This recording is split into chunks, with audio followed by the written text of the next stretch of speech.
กะสมัยเลอสบายดีหมดทุกคนเด้อมื้อนี้ก็เป็นมื้อดีเนาะที่นกมาอัดเพลงใหม่หลังจากหายหน้าหายตากันไปโดนเติบเนาะประมาณ 2-3 ปีได้แล้วทุกคนมื้อนี้ก็ตามความเรียกร้องต้องการของ FC หรือว่าแฟนเพลงหลายๆคนที่เขาเจ้าถามว่า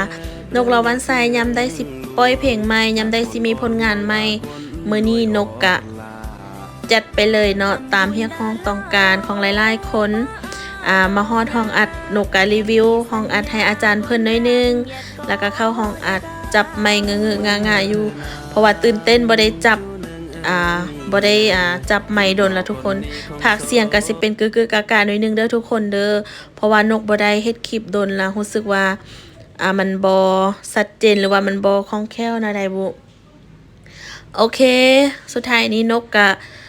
ฝากทุกคนกดไลค์กดแชร์กดติดตามบ่ว่าสิแม่นทาง YouTube หรือว่า Facebook หรือว่าทาง TikTok เด้อทุกคนพิมพ์คำว่านกละวันใส่ทุกช่องทางหากสิขึ้น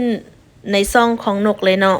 โอเคสุดท้ายนี้นกก็ต้องขอบใจเด้อทุกคนที่ติดตามแล้วก็บ่ทิมบ่ปานกละวันใส่ผู้นี้โอเคนกขอตัวไปอัดเพลงก่อนเด้อทุกคนไว้เจอกันคลิปหน้าเด้อ